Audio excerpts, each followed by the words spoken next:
Initiative pour les droits humains au Burundi a décidé de mettre l'accent sur le comportement des militaires burundais déployés dans la province du Sud Kivu, en République démocratique du Congo. C'est une région qui a reçu beaucoup moins d'attention que les événements récents au Nord Kivu. Notre nouveau rapport décrit des cas d'enlèvement et de violences sexuelles contre des femmes et des filles congolaises par des militaires burundais, ainsi que des cas de mauvais traitement où des militaires burundais ont battu des civils qu'ils soupçonnaient de collaborer avec des groupes armés burundais. Ces cas remontent au début du déploiement des militaires burundais au Sud Kivu fin 2021 pour combattre les groupes armés burundais et congolais. Vous vous souviendrez qu'au départ, il s'agissait d'une opération clandestine que le gouvernement burundais n'a jamais reconnue. Ce n'est qu'au mois d'août 2022 que l'opération est devenue officielle.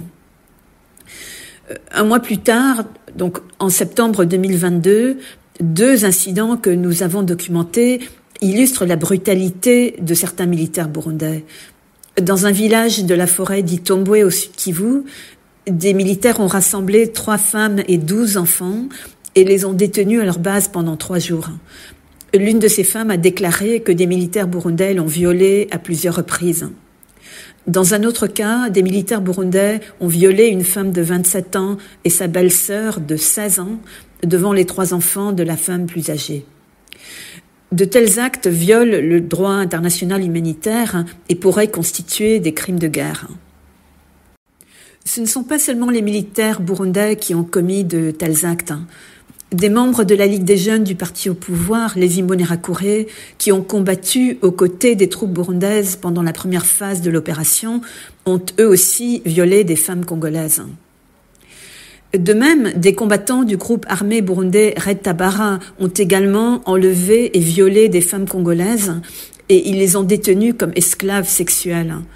Par exemple, une femme a été forcée de vivre avec des combattants de Red Tabara pendant 1 mois et a été violée plusieurs fois par leurs combattants pendant cette période.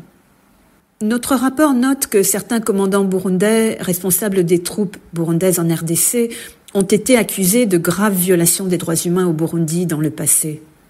C'est notamment le cas d'Ignace Sibomana, le commandant adjoint de la force terrestre du Burundi et l'ancien chef du renseignement militaire, le fameux G2, lors de la crise de 2015.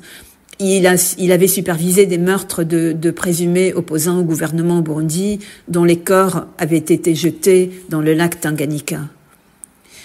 Il y a également Ildefonse Baranikwa, l'ancien chef de la police militaire au Burundi et le commandant du contingent burundais au Nord Kivu dans le cadre de la force régionale de la communauté de l'Afrique de l'Est. Lui est accusé d'avoir battu des détenus, y compris des enfants, quand il était commandant du camp Moua à Bujumbura. Nous dénonçons le fait que le gouvernement burundais n'a jamais demandé à ses commandants, ni à d'autres, de rendre des comptes par rapport aux violations des droits humains qu'ils auraient commises ou supervisées, et qu'au contraire, il les a récompensés en les déployant dans des missions lucratives de maintien de la paix.